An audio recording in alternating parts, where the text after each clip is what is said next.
Break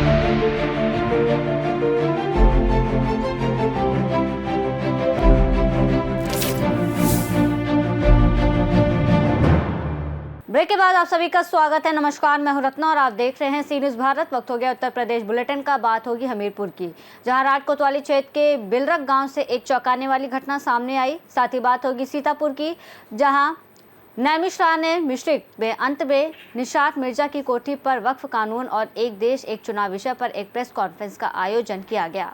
ऐसी तमाम खबरों पर विस्तार से चर्चा करेंगे इस बुलेटिन में। अपराधियों को त्वरित सजा दिलाने हेतु चलाए जा रहे ऑपरेशन कन्विक्शन के क्रम में सराहनीय कार्य करने हेतु मॉनिटरिंग सेल अयोध्या पुलिस के पुलिसकर्मियों को एसएसपी अयोध्या द्वारा प्रशस्ति पत्र देकर सम्मानित कर प्रोत्साहित किया गया।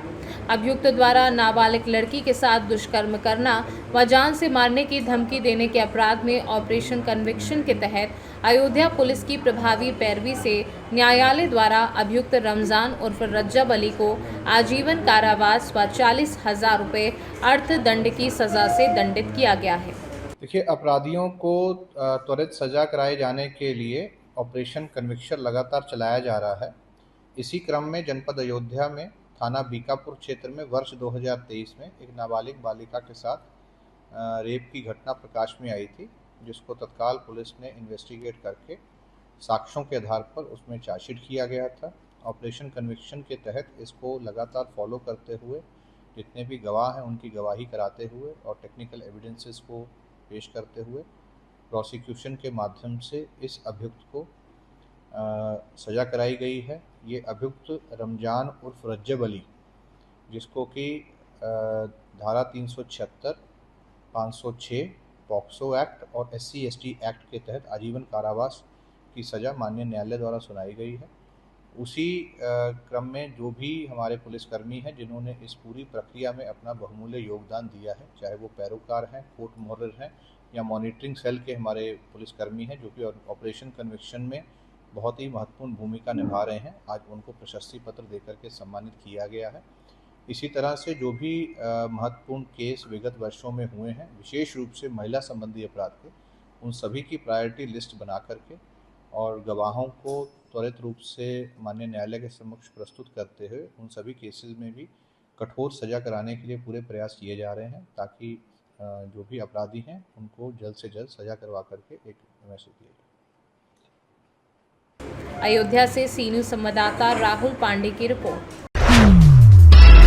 हमीरपुर जनपद के राट कोतवाली क्षेत्र के बिलरक गांव से एक चौंकाने वाली घटना सामने आई है, जहां 90,000 रुपए में कानपुर नगर की एक महिला से राहुल सैनी की शादी कराई गई थी, लेकिन शादी में महज 3 दिन बाद ही वह दुल्हन घर से फरार हो गई। मंगलवार रात वह दरवाजे की कुंडी बाहर से लगाकर घर से निकल गई और जाते जाते करीब 80,000 रुपए के जेवरात और 50,000 रुपए की नकदी भी साथ ले गई। सुबह जब परिजनों को इसका पता चला तो पूरे गांव में हड़कंप मच गया। खेतों में उसके कपड़े मिले, लेकिन उसका कोई सुराग नहीं लग पाया। सीसीटीवी फुटेज में महिला रात को घर छोड़ते हुए नजर आई। परिजनों ने आरोप लगाया है कि ये सब एक सोची समझी साजिश के तहत हुआ और इसमें दलाल भी शामिल हो सकते हैं, जो शादी से पहले महिला को अपने घर में रखे हुए थे। सूचना मिलते ही डायल पुलिस मौके पर पहुंची और मामले की जांच शुरू कर दी गई। वहीं कोतवाली पुलिस ने भी कार्यवाही का आश्वासन दिया है। नाम है तुम्हारा? राहुल। क्या घटना हो गई राहुल, पूरी घटना बताओ। घटना ये हुई है सर के 90,000 रुपये दिए हमने देवकरण को, देवकरण बिशन। हमारी बोरे खाने के लिए पैसा चाहिए 90,000, तो उतना पैसा लिया उसने और शादी करा दी। शादी फिर हमारे घर लेके आए, 2 दिन रही वो। 2 दिन रहने के बाद दूसरी रात में चली गई। भाग गई। कुछ ले गई आपका? हाँ, जेवर ले गई है, बिछिया, पायलें और एक मंगलसूत्र। 50,000 रुपये। कहाँ की थी वो? बिहार की थी? कानपुर रहना। अच्छा, ये देवकरण कहाँ के हैं? ये बिलरक के हैं। अच्छा, क्या? हाँ, इनका धंधा यही है। 3 लोग हैं ये, 3 लोग हैं। अच्छा, ठीक। हमीरपुर से सी न्यूज़ संवाददाता जितेंद्र पंडित की रिपोर्ट। जौनपुर के मड़ियाव तहसील क्षेत्र के बंजारी गांव में 2 बच्चों की मां रवीना सरोज की संदिग्ध परिस्थितियों में फांसी लगाकर मौत हो गई, लेकिन मृतका के मायके पक्ष ने इसे आत्महत्या नहीं बल्कि हत्या करार देते हुए ससुराल वालों पर गंभीर आरोप लगाए हैं। भदोही जनपद के भगवानपुर गांव निवासी अंजना सरोज अपनी बहन की मौत की सूचना मिलने पर 2 दर्जन से अधिक लोगों के साथ जमालापुर पुलिस चौकी पहुंचे और आरोप लगाया कि 24 जुलाई की रात करीब 4 बजे मृतका के पति गौतम सरोज ने फोन पर बताया कि रवीना ने फांसी लगा ली है, लेकिन जब वे ससुराल पहुंचे तो शव पहले ही बिना किसी सूचना के पोस्टमार्टम के लिए भेज दिया गया था, जिससे शक और गहराया।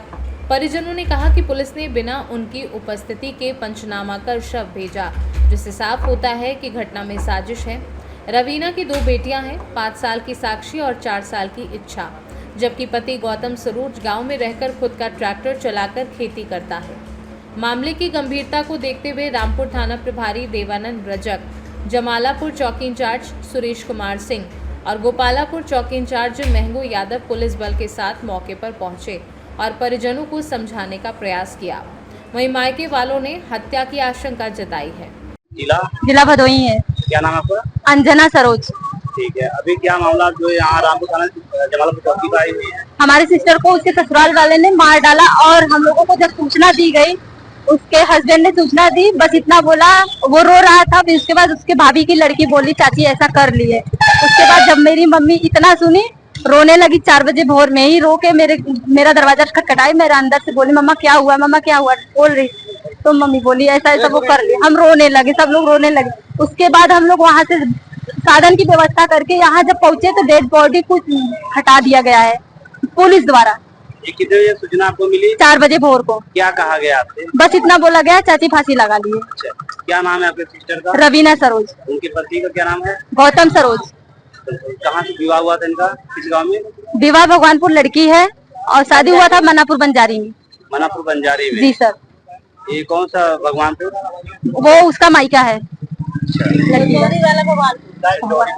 जी सर। तो अभी आप लोग यहाँ घेराव किए हैं, थाने किस बात को लेकर किए हैं?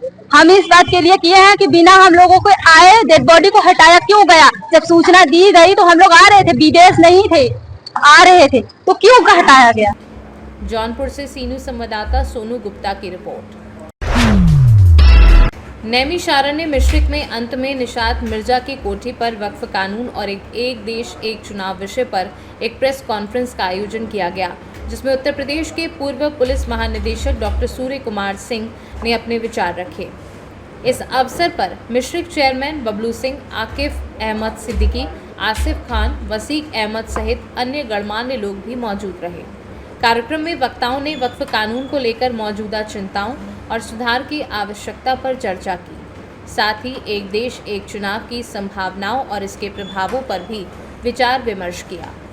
दर्शन करना है और ये सुशासन का संदेश देने के लिए आज जनता को संबोधित करने, मिलने जुलने आया हूँ और यहाँ पर चर्चा हुई, सेमिनार हुई, बैठक हुई।